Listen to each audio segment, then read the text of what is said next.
If you'd like to get early access to more videos like this and help decide what you'd like to see next, please consider joining the Patreon. The link is in the description. 6 lovely tenders, chortled Henry. What a splendid sight I'll be. That'll show the others what sort of engine I am. The others waited where they could get a good view. Henry was cheered to an echo when he came, and was a splendid sight indeed. 3 cheers for Henry, the enterprising engine, called a voice. Gordon wasn't happy. In fact, none of the engines were. A strict instruction had been sent to the Fat Controller, demanding his engines be painted in a manner more becoming. "I heard there are only 3 steam engines in the world painted that shade of blue, Gordon," said Boko, trying to cheer up his friend. Gordon snorted and backed down onto his dull-coloured coaches. "Who is the new blue saddle tank?" asked some schoolchildren. "Has Wilbert come back to help on your line, Thomas?" Percy gnashed his teeth with fury. Thomas just laughed. No, he said.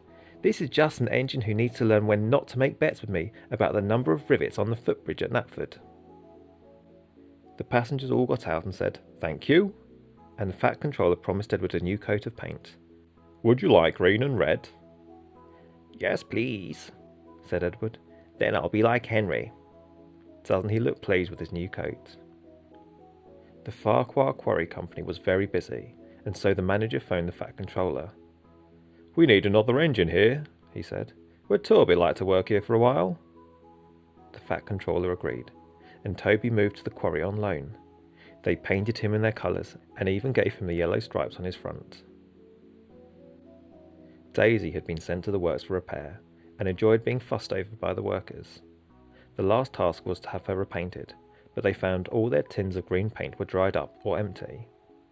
"Sorry, Daisy," they said, "but how about this nice shade of orange? It's usually for coaches, but you're half coach anyway. There certainly won't be another diesel painted like this." Daisy agreed. She liked to feel unique. "If you can't behave, I shall take away your red coat and have you painted blue." But James didn't behave, and was naughty around the yard for the next week. The Fat Controller was as good as his word, though. The other engines teased him for days. "Not so special now, are you?" they laughed. James felt very silly indeed. The North Western Railway had taken some of the major industries of the island into their ownership, their latest purchase being the quarry on Thomas's branch line.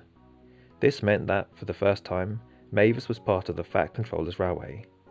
She was very honoured and wore her new coat of green paint with pride. "It didn't feel like we belonged before," said Emma. "We had our names and the company logo, but we were still blue like we were on the mainland. Now we look more like Bear and Boko, so it feels more like we're part of the family." Thanks for watching, everyone.